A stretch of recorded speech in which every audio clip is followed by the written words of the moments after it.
Yes, it is time to write repeating decimals as fractions. And what better tool to use than the geometric series? And I love this kind of problem. This is not found on the BC exam, but in a lot of college professors and BC teachers' classes for sure. So let's take a look at this. It says write point zero 0.02 repeating, as a repetant, I guess, as a fraction involving only integers, however you say it. So here's the thing, point zero 0.02 repeated is just like this. That's what it looks like, right? And it goes on and on and on and on and on. But if you've never thought of it this way, it's time for you to think of it this way. That's actually a sum. It's point zero 0.02 plus point zero 0.00 for those two numbers, and then another 0.02 plus point, and now 4 zeros for that next one. 1, 2, 3, 4. And then another 0.02, and so on and so forth. Now, if we look at this, it's not that you're multiplying by point zero 0.02 again and again. You're going and you're moving the decimal point over to the left 2 places every time. In other words, dividing by 100 or multiplying by 0.01. And then multiplying by 0.01 again and again. So that would be a common ratio. And if you don't see it, you can take your calculator. Divide this number by this one, and you'll see that the common ratio R is 0.01 or 1/100th. So 0.01 or 1 over 100. What's our first term in this geometric series? Since it is geometric, right? We got a common ratio. It's 0.02. Nice. So a sub 1 is equal to 0.02. So what we have here is an actual geometric series. Now, while you don't have to write it in sigma notation, I'm going to. So let's say that we've got n equals, we'll start at 0 to infinity, your first term, times, and I'm going to write that as a decimal, 0.01, 1/100th, to the nth term. And that is what this is.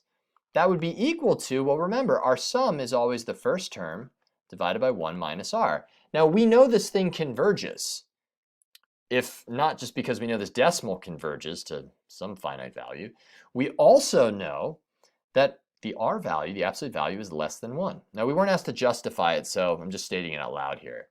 So we've got our sum, our first term we know is 0.02, all over 1 minus 0.01.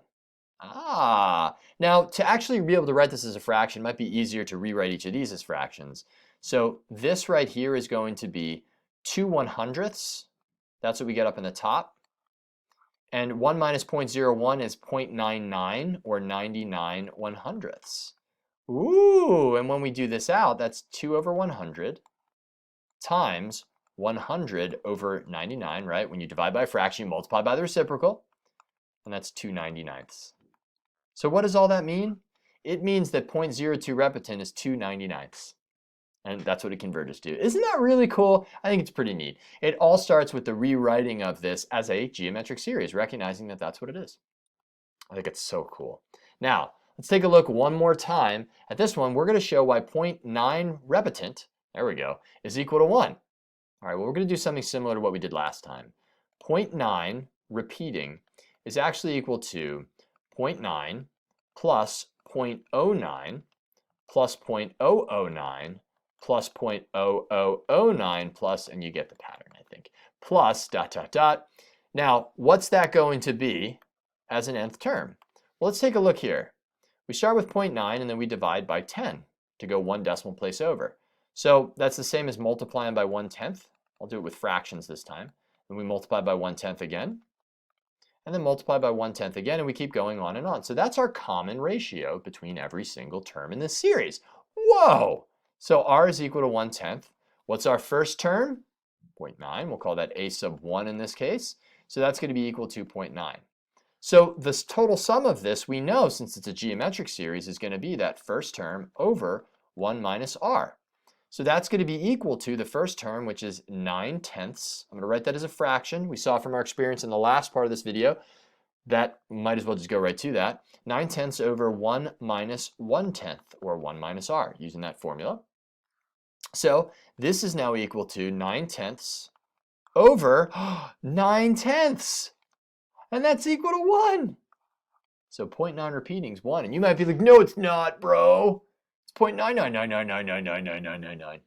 It eventually converges to 1 because the decimal place ends up being so minutely small, that's negligible. ends up equaling 1. Oh, if that doesn't get your math juices going, I don't know what does. I know what. The next video, we're going to do a proof of the sum of a geoseries. I'll see you there. Peace.